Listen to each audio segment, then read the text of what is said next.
Jamie, thank you for being here. Thank you so much for having me, Ayush. So, in your eyes, what is the state of Gen Z? What opportunities exist for the generation, and where are they most at risk? So I actually believe that their greatest challenge is also their greatest asset. So something that is probably the most prevalent for Gen Z, but I believe has been happening for however many hundreds of years, is that society has created this level of advancement, this level of evolution, and that revolves strongly around tech, the workforce, economies, countries.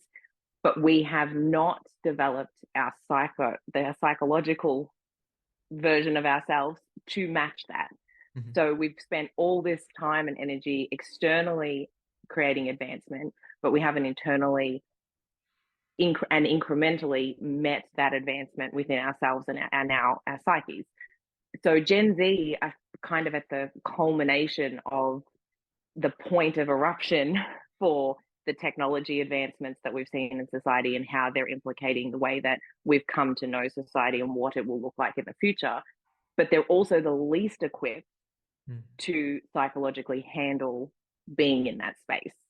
And they don't have the tools to assess what is a false narrative of society, the identity of their self, and how to interact in that society, and creating a new evolution in areas that they are very adamantly aware were errors in the past. Because the one thing about Gen Z is they're very active in speaking out against things that we've historically, been part or entrenched in our society that haven't yet been bled out. And that's an admirable quality, but they are doing it in a way that one reflects the historical actions in those arenas. So they're not actually learning or evolving the process to which they combat these evolutions within society, but they also don't have the tools to navigate what those things mean to themselves, how they integrate that into the way they act every day. They don't have a ability to identify themselves as a complex entity because there's so many labels, there's so many expectations, and there's so many levels in which they're bombarded with information, whether that information be quality information or not, and they can't filter that either. So, one of the things that I've seen for Gen Z is that they may have the tools, but I don't think that they recognize they have the tools. And this is a very peculiar thing because they're constantly using social media, they're constantly speaking out, they're constantly quiet quitting, and people think this is a negative, but I actually think that this is a response. So, how do they start recognizing these tools and start implementing it, maybe in a response to these historic narratives that have constantly pervaded our society, but in a healthy way? So I think you're 100% right, though. So this is why their asset is their greatest challenge, because they have an immense and endless amount of tools, and they also have the ability, the technology, the advancements to create more tools. So that becomes their greatest asset, but it's their relationship to these tools and how they're using them or wishing to use them that is creating the caveat for the potential that they have. Because as a generation, they have an exceptional amount of potential. It's just that they're still struggling with not being psychologically developed enough to assess and cope in that scenario. But they don't have, how do I say this without it coming across? Because it is a positive thing. They can develop Please be blunt. it, but Please be blunt. they don't have the ability to process what they want to say and why they're saying it. Right. So they get on it. The generation culture is because they're trying to create change. They've started to become, instead of fluid and transient, they've become wishy washy. Mm. Right. So they're easily known as the generation that can be bought and sold because Mm. they follow trends, they jump and move around from jobs. And all of those things come from a place of wanting to advance society. They come from a place of not wanting to be ruled by their work, not wanting to be a slave to the man. Like all those things are positive qualities and positive advancements in society. But the way we're going about creating that change Yeah. has become wishy-washy. And it doesn't, and because it's wishy-washy, it doesn't stand to anything. Mhm. It doesn't actually evolve into anything. It's like goop. You hold it up and it strips and it just hits the table. So the ideas and the introductions that Gen Z are bringing to society have so much merit, but it's their execution and the way they're using the tools that they have access to that creates an issue. And it creates an issue for them too, personally, and in that psychological space, because they're so driven by external. And because all the platforms and tools they have are so external and the influence that they have is so external and it's bombardment of external, they that's where their filter comes in, and that evolution of psychology needs to create, and both of those things in conjunction together then create a generation that has the ability to change.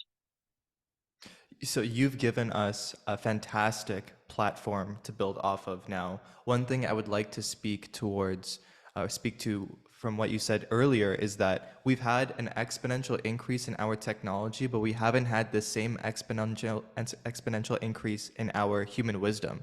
And that's like, how is that disproportionate? It's not clear to me. So now that we've recognized that Gen Z have access to these tools, but they're very wishy-washy in how they handle these tools, how do you compartmentalize their, desire to be influencers? That is something where is everybody is confused about because the generation doesn't want to go into STEM. They don't want to go into the social sciences or the humanities. They want to go on social media, be an influencer, rake in 100, 150,000 a year at best, and do this until they're 50, until they're 65 with the same audience. What is this trend for Gen Z to acquire more social fame? Where did this come from and where is it going? So I think it's confusion because the generation is so determined to create change. They believe that influence creates change, and it does. But they have confused the external need for validation and the external influence of self with their fundamental need for change, that they're adopting the idea that being an influencer in a vapid society creates the same movement. So it's all Gen Z are very adamant about creating change, but they're also in a position where they're so externally influenced, and they're a generation that have been entrenched from generations before with needing that external influence, that they cannot define the difference between wanting to create change and how to do that with substance. So how do they do that with substance? Is it something that they have to spend 20, 30 years on, or is it something that they can, you know, dig up in the next couple of hours? I mean, I don't necessarily think that you can change anything in the next couple of hours, Sure. but I think it's a matter of meeting the two. So, for example, it's something that I learned in my life, and I'm not from Gen Z, but there are a lot of things in my world and my reality that I've grown up with and questioned, and then created a strong opposing opinion, or not even necessarily opposing opinion, but a gray area where yes and no don't work for me, and there's a middle ground. And Gen Z very much live in that middle ground. They want to move from the no's of what was into the yeses and acceptance of more, which a fantastic odyssey to go on. But the the idea of more is created from externality instead of internality. So if they have the great ability to create these platforms and there's social exposure for themselves, but they do it in a way that it's about which vacation they took, or how cool the culture is at their work, or how quickly their $100,000 business grew, and they don't use that platform to cultivate a process of the change that of the things that they see in society that are wrong. Now they do use those platforms to bluntly and adamantly speak out, but and the problem with the generational adherence that they've got to is that they go back into that yes no mentality. They actually go out of their gray area, which is one of their greatest assets, to go back into what I say is right and what you say is wrong. Now, that has been something that we have done for generations and generations, and it gets us nowhere.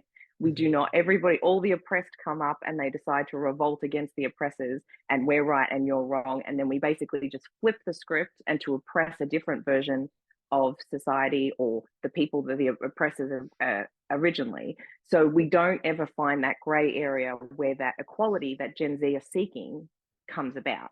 And so they use their platforms to create, again, that yes no, whereas they have platforms where they can build stories and create narratives and embrace that gray area of how it looks in society now and what it could potentially look like in the future for that change to be implemented.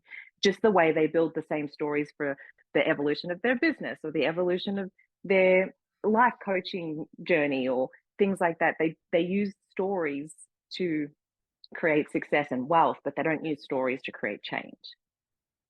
See, one story of change that I'm particularly concerned about is automation. And this might be getting away from the river we're on right now, but if we could just entertain this tangent, how should Gen Z think about automation? Because that presents a fundamental rewrite into how society functions and how they are going to go about their careers for the next 50 to 70 years.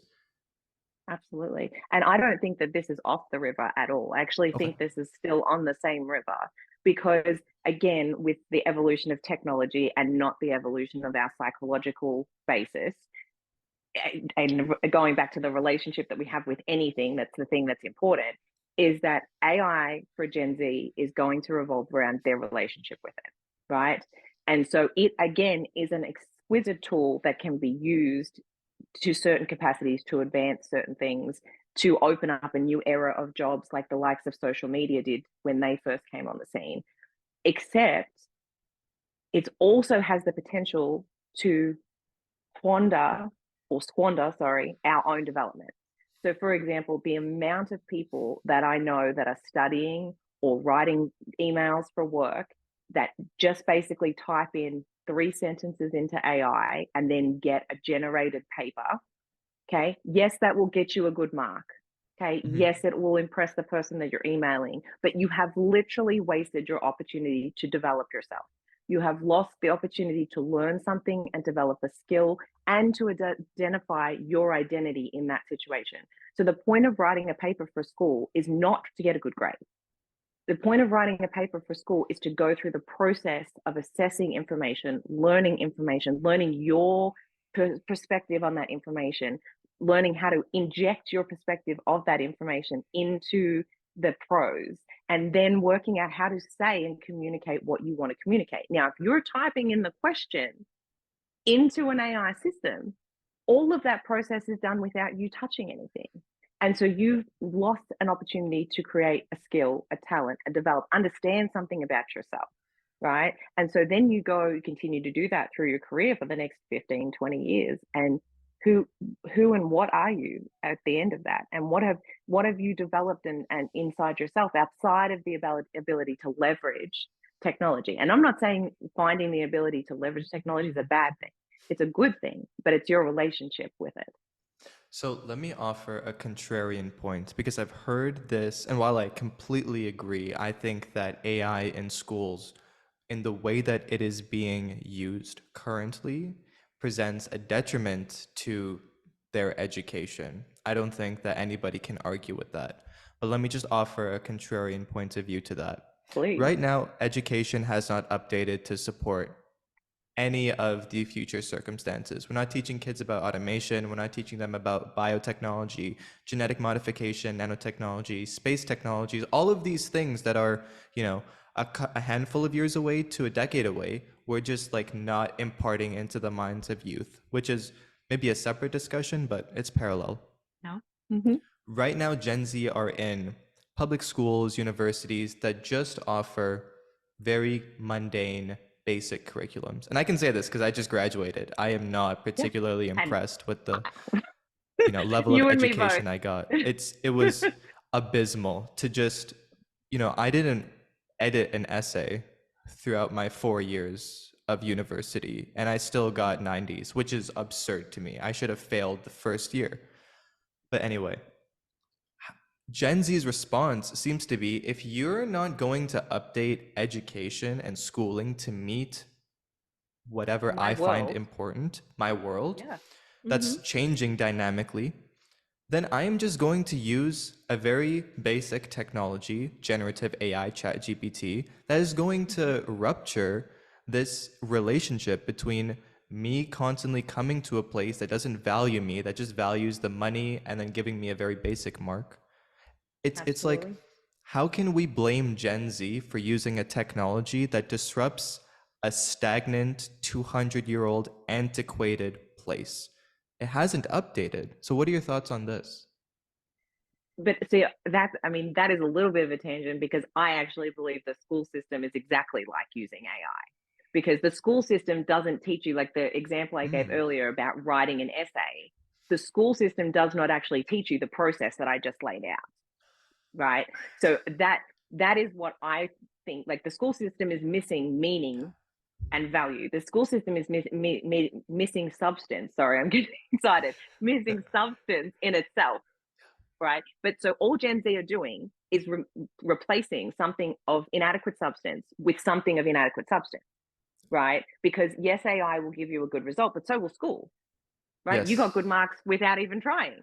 Yeah. So what the gray area again, Gen Z have the ability to live in this beautiful big gray area.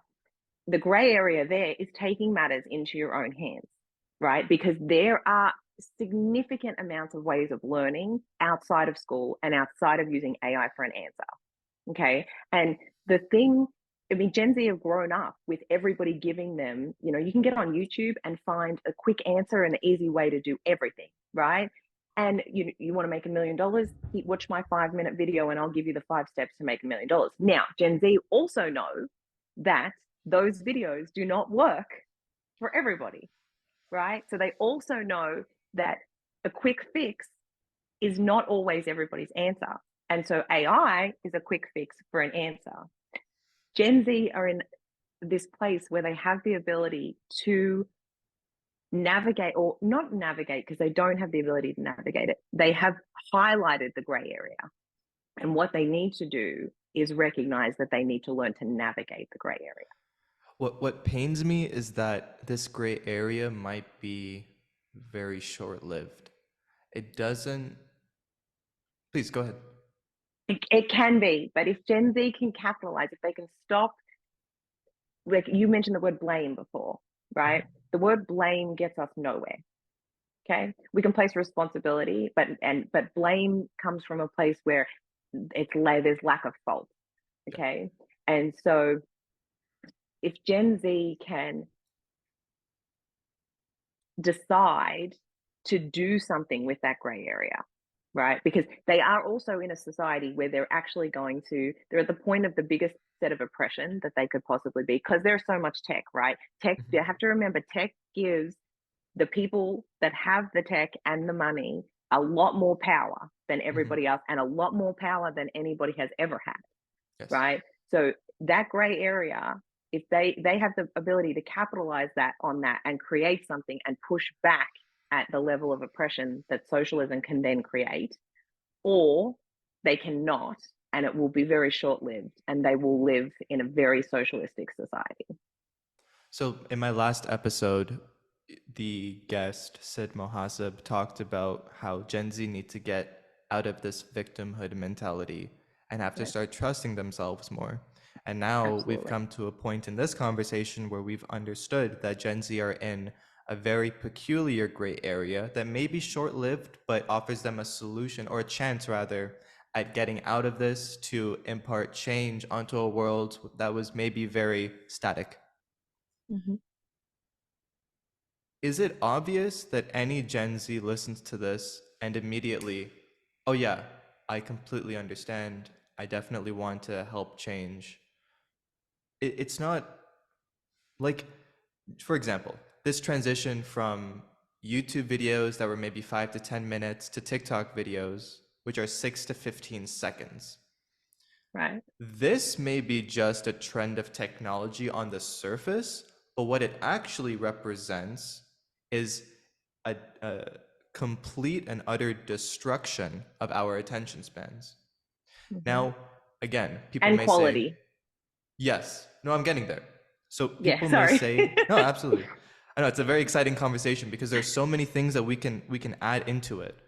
So we may say that, okay, attention spans can be rebuilt, and sure, we can watch Huberman Lab and figure that out. But what attention spans really destroy is our ability to critically think. And if Gen Z is not able to critically think, along with their reluctance to use education as the stepping stone it was meant to be, along with their addiction to social media, along with all of these other social crises, how does any Gen Z get out of this gray area, get out of the victimhood mentality, and start trusting themselves? It's like we can talk about it, but actually doing it for me is like it feels irresponsible to even ask them of it. Is it this way in your mind too? It does. I do agree with the sentiment that it feels irresponsible. It's almost like, and it could easily be taken from this conversation that I am saying that Gen Z have the option to change, like save the world, and the world needs saving, and Yeah. it's their responsibility to do it when so many generations, like thousands of years of generations, have failed to do that. Mhm. But I don't think that that's really what it could be construed that that's what I'm saying, but I don't think that that's what I'm asking, right? Okay. Because at the again, going back to the fundamental part of all of these things, is it's actually about developing the individual, because Gen Z is so caught up in being developed externally that everything that I'm saying is coming back to developing the individual. Like going back to the writing example, like going through that process helps you develop as a person. Okay. And so you developing as a person, and that's where your self confidence comes from. Okay. Mhm. Not the vapid sense of external self confidence that you can garner from having 20 million followers, but your individual sense of self confidence.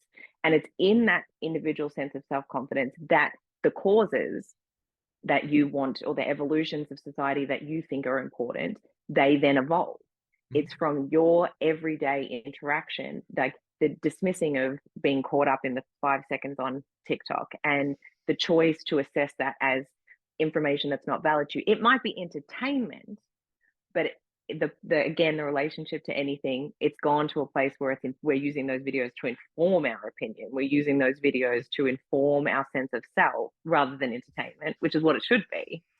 And removing all of that noise, it's not so much about saving the world. The world doesn't need saving. The world needs evolution, but it needs Mhm. evolution of individuals. Because once people start investing in themselves, developing themselves for themselves, not for the hierarchy of anything else, that is where society changes. If we go to this place where we're no longer individuals and we're ruled by following whoever on TikTok and following whoever on social media, like, all people don't realize that those are opportunities to be programmed as well. They're opportunities to, like, again, further create that external relationship with external validation or external comparison, and then that affects our internal world, that affects us as an individual. Removing those things and creating a generation of individuals that are confident and developed and can critically think, then that changes your everyday experience. And then, no matter what crises is happening in the world, whether you're able to save it or not, your world is a completely different catalyst for something outside of what's happening in society. And so instead of getting caught up in the external crises, you then have the ability to assess what your reality feels and looks like. So the thing that escapes me is how to develop the individual as efficiently using all of the tools at our disposal. And maybe a part of the answer could be found in your background and your experiences. So if you could just give, I know you're worried about spending too much time, but please take as much time as you need, because from our initial preliminary call, there were a lot of nuggets that I wanted to get back to of very interesting choices that I think could benefit Gen Z. So please. I mean, do you want to start with questions or do you want me to just keep talking? No, your background. Okay, so probably the thing that you're referring to is that Mhm. I speak so strongly on this for Gen Z because that development and removal from external self and validation of external influence has basically been what I have worked through and found a way to do myself. Mhm. So it wasn't, while I was very good at school, I was naturally A plus student. While education was still not great, it had a great deal more of challenge and expectation when I went to school than it does for Gen Z, particularly with the lower end or younger end of Gen Z who have gone through COVID, and that has completely changed the way that their schooling systems worked again. But I still found ways. I needed to challenge myself while I was at school, so I would still find other ways to challenge myself, develop my intellect because it was kind of my superpower naturally. But then I got to 16 or 17 and completely lost that. Somehow I translated being intelligent for having and meeting, and that being a very big requirement in my generation. And so the level of expectation for what you would do with that intelligence was set at a certain bar. So then I started to get caught up in meeting those expectations. You know, my generation, you had to buy a house before you were 21 and you had to have a management job and you had to do this. And I did all of those things. I was running a company when I turned 23. Wow. And and I started my first company at 27, and not an influence company, like a company, right? And so my old school generation's kicking in there, like an actual company, right? It wasn't like we didn't sell stuff we bought from Alibaba. It was actually a company. Gen Z, And please don't what be that offended. no, and I'm not trying to be offensive. Those are great stepping stones. They're Yeah. great blocks to move forward, to generate wealth, generate money, generate influence, generate experience, to learn how to build something. Mhm. But they're not the kinds of things that last for the next 50 years. They're not, it's like comparing, a trailer home to the Colosseum, right? How the Mhm. Colosseum was built has withstood the most horrific things and endless generations. The trailer home, if there's a tornado, it's going to go. It's going to be in the river, right? And so that's the difference. Okay, so you use like the those things that I just mentioned that somebody probably took offense to, and I didn't mean it offensively, but what I meant is they don't stand. They're not Yeah. testaments. Yeah. They don't stand the next evolution of society once those things. They're fads. They're trends, right? And capitalize on those, but use them as development tools and learning blocks to move to the next thing. So, Absolutely. sorry, I digress. So I was married and divorced by 24. So at the same time that I started um, running a company, I was getting married that year. I was divorced just on 12 months after that, because I had realized that even building myself to that level at such a young age, and getting married and owning the house and having the two cars, there was something very, very wrong with my life for me. Anybody else looking on from the outside in would have said that I ticked all of the boxes. And the more boxes I ticked, the less fulfilled and comfortable in my life I started to feel.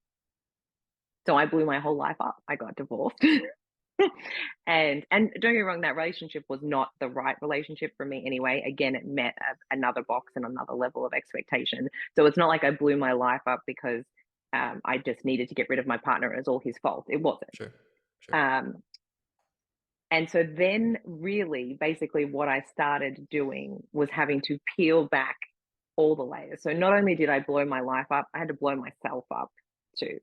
Everything that I had acquired and learned and believed myself to be because of those expectations, I had to burn all of them to the ground. So basically, I started rebuilding who I was at 24, 25 years old. And I do strongly believe that regardless of your situation, I believe that that's a natural evolution in somebody's life. If Mhm. they're looking, like, if you think about what you were like before 25 and what you become after 25, it's still a natural evolution. It might not be as dramatic as my evolution, but I still believe it's an evolution. With that building and rebuilding and unbuilding, that's where my companies and my careers and my side hustle and all those things, they started to come in. I was trying to navigate. And even again, going back to the writing example, building those companies, designing those companies, what they were going to look like, again, became a process. And the more involved in the process I became, the more the goals at the end of the process, the alchemy happens, right? Because you go through understanding what is useful, what is not useful, how do you generate change, how do you create change for other people while you're still trying to navigate that yourself. And so then I decided to start traveling pretty much full time. Mhm. So I was overseas during COVID and traveled all through COVID, because I had garnered this idea that just because everybody else wasn't doing something didn't mean it wasn't possible. Mhm. And so that again bolstered my evolution onto what is possible.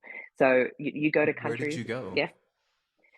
So COVID was super hard because there were so many restrictions, so many border closings. So basically, what I did was I would Google how many borders were open, what countries were open to travel to for international travelers, and then I had no idea what I was doing. So I just put all of the countries in a hat and I flipped the hat because I'm No still way. all about like, yeah, absolutely. Life Wow. will always take you exactly where you need to be. Might not be where you want to be, but where you need to be. So I flick the hat, whatever come out of the hat. So I find myself in Mexico. This is the first. So I had traveled from Australia. I'd been to Singapore briefly. I'd been to Costa Rica briefly. And I lived in the Bahamas for 4 months.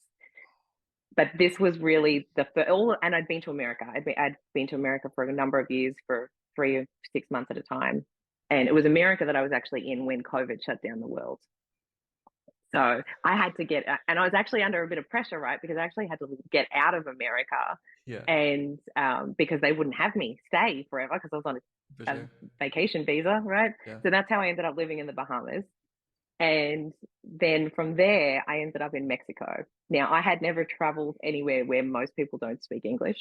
And I didn't even think about the fact that I couldn't speak Spanish. I didn't even think about the idea that they spoke a different language. I was just like, the hat said I'm going to Mexico, so I'm going to Mexico. Yeah. And before I left, everybody was like, oh my God, you're going to Mexico by yourself. It's Yeah. terrifying. You have to be super careful, like all these things. And I'm not one for not being careful, right? I always have my wits about me. But I get to Mexico and two things happen. I get off the plane and I'm like, oh my goodness gracious, I do not know how to talk Spanish. I don't know how to say, I don't even say hello. Everybody's like, I'm walking down the thing, everybody's talking to me in Spanish. I'm like, oh my God, what am I going to do? I did not know. At that point, I didn't even have Translate on my phone. Right? I No. didn't even have the Translate app. I didn't even know Google Oh translated my gosh. what. So I get to where and like, there's just people everywhere. Yeah. I get to where the taxi ranks are, and I'm trying to coordinate with. I have somebody. I had one thing I had done really well was I had pre-organized for somebody to pick me up because I had to still travel another 45 minutes to my final destination. But I get there, he doesn't speak a word of English, not a single word. I am trying to communicate with him about where I need to get dropped off, what I'm going to do. I get to Mexico. I lived in Mexico for 6 months. I moved from the Yucatan Peninsula all the way up to Mazatlan on the west coast. I caught an Uber 7.5 hours from Puerto Vallarta to Mazatlan. And honestly, probably partway through that, for a good hour of that drive, I thought I was probably going to die. But, Oh my gosh. but Jamie is outside of not that one recommending you do this, by the way. no, absolutely not. Okay. Like I said, life takes you where you need to be. Yes. This is what I needed to do, not what everybody else needs to do. But outside of that 1 hour, and this is why I'm telling this story, Yeah. outside of that 1 hour in the Uber on the way to Mazatlan, where I was almost guaranteed that I would probably die, I was not terrified. There was nothing scary about Mexico. And there, all of the stories that I had heard and all of the things that I had been told, probably, I'm not saying those people lied, but it was their experience of Mexico Hmm. and wasn't my experience of Mexico. So that's when I learned to be able to separate other people's experiences from my experiences. And that goes back to what I'm saying about this gray area that Gen Z have the ability to capitalize on, where in this place where we can't separate somebody else's projected false narrative. We can't separate the mistakes or errors of the generations before us from our own experience. And if they can find that ability to do that, there is so much potential in that. Gen Z really do have an exquisite amount of potential. A lot of people write them off. I am actually not one of those people, but and they're like every other generation before them. With the wrong tools, it can be drastic. With the right tools, it can be amazing. And my generation was the same, the generation before, but it's just that they're at such a culminative place in the evolution of society that it's such a focus point, and everybody knows that. They know it. We know it. They just need the tools, but the only way they get the tools is they develop them. So, where would you recommend they develop them? Specifically, should they pursue post-secondary or should they start a startup? Should they pursue a trade? Because developing themselves is fine on paper, but actually putting it into practice requires a lot of discipline, a lot of patience, time, money, energy. So, where should they focus their time, money, energy, discipline, and patience? Which avenue? Because, just if I can riff just a little bit, we talked about Absolutely. the collective experiences that maybe are broadcast on social networks are not going to apply abstractly to each individual.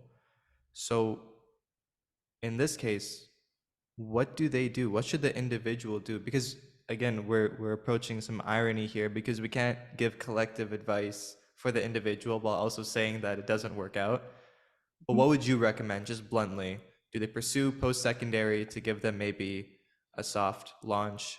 Do they begin a startup? Do they build a startup at 21?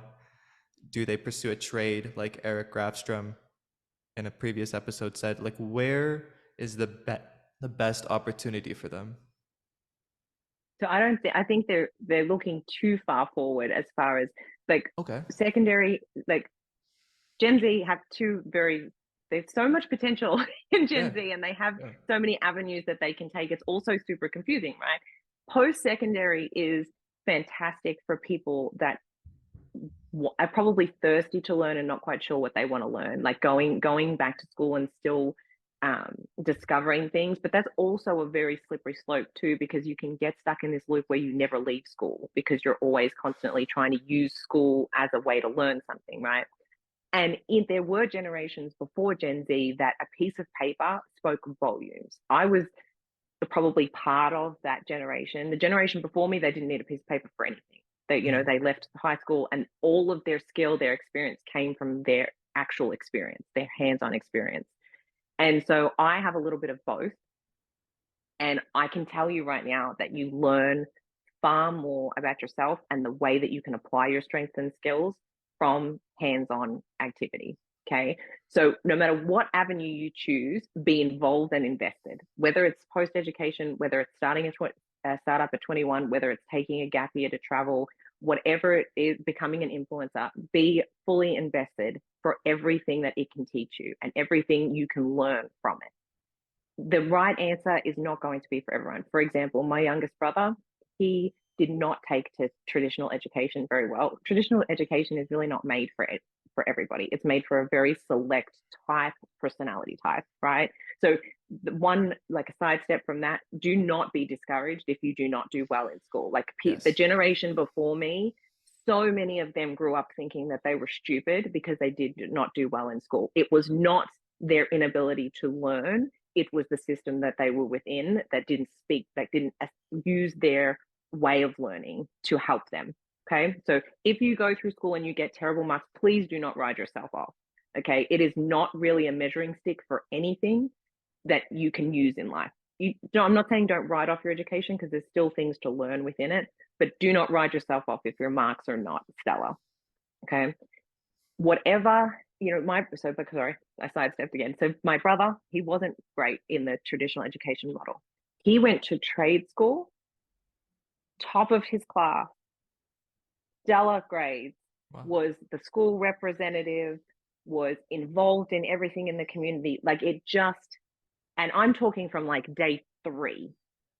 just the way that it was taught to him, the way his brain worked, the way his personality injected with that education, completely different person. Went from class clown to valedictorian. Incredible. I think the most important thing is and this is probably where Gen Z's got this a little bit this transient wishy-washy thing.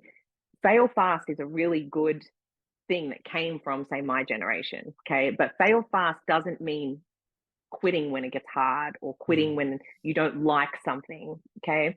Failing fast is being able to recognize what is for you and what isn't for you, not what's hard and what's easy, what is for you and what isn't for you. So I think we need to go back instead of like giving general advice on avenues that people should take, because those avenues are extensive, just as individuals are extensive.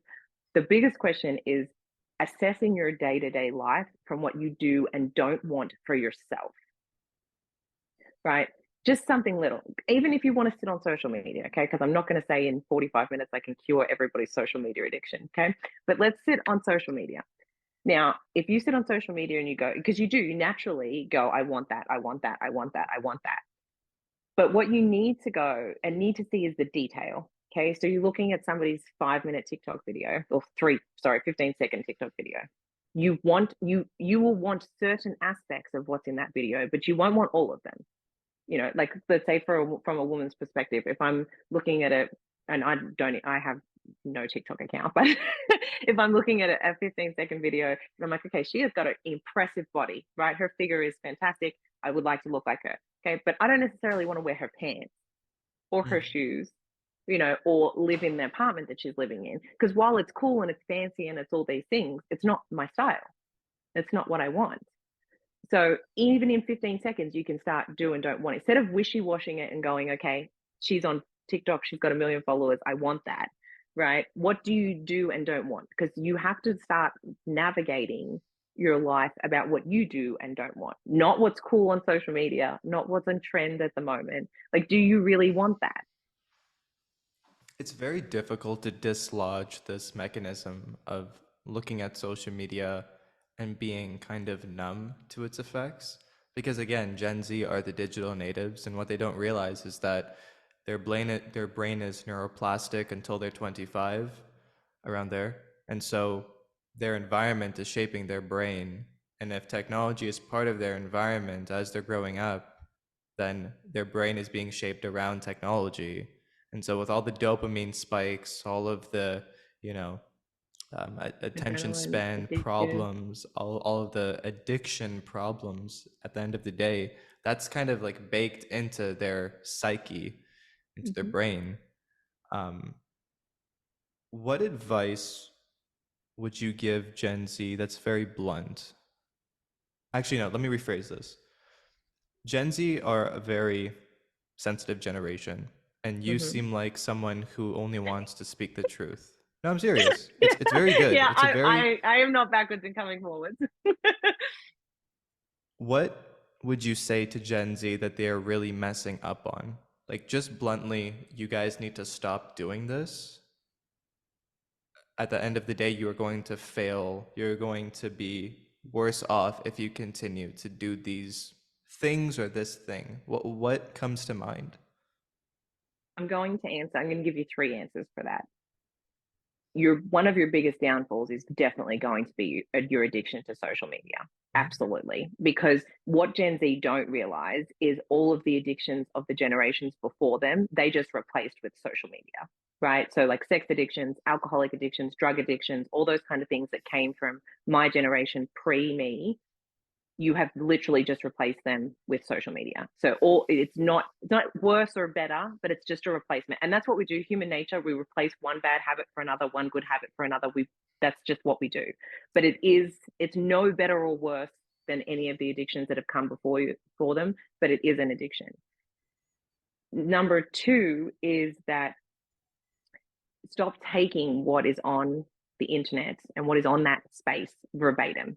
Okay. Mm, It is not a world. It is not a reality. It is an option to access information, but you should still question it and you mm, should still seek other sources for it. There are not the free media. Free media is fantastic, but the thing that Gen Z do not realize is that free media opens up the platform for 8 billion people to have an opinion, right? Sorry, I probably cannot include some of the countries' populations in that, but it opens that everybody has an opinion. Okay, so basically all the information that you're going to get is from any internet source is going to be opinion. Historical books in the library are still opinion, right? Somebody wrote those, and it's human nature to influence with our opinion. If things are more interesting when they're written from an opinionated point of view. So anything in that realm that you're experiencing, reading, writing, hearing, watching, it is somebody else's opinion, somebody else's experience. It is your job to determine what that means for you, how it applies to your life, and what you actually think or feel about it. Not because they said so, not because somebody else thinks this, but because you do. And I have forgotten my third thing. I mean, that's those two are, I think, the most important. I think that this shift towards social media being the most important thing in our lives is was inevitable considering the iPhone, but it doesn't have to be a long-term thing. I've stopped using my phone on Saturdays, for instance. I just turn it off and put it in a drawer, and that gives me more ability to look at the world, to experience the world. I know Tim Ferriss says that we have to always remember that this phone and these platforms are engineered with billions of dollars. So if it's difficult to escape them, there's a reason for that. Okay, so we've been very blunt with Gen Z. Now, as the final question, I always like to ask the guest, what advice do you have for Gen Z? They're in a very peculiar place. They maybe are suffering from a variety of mental illnesses, from social stigmas, from social crises. What advice can you give them to benefit them overall? Oh, God, that's a really hard question.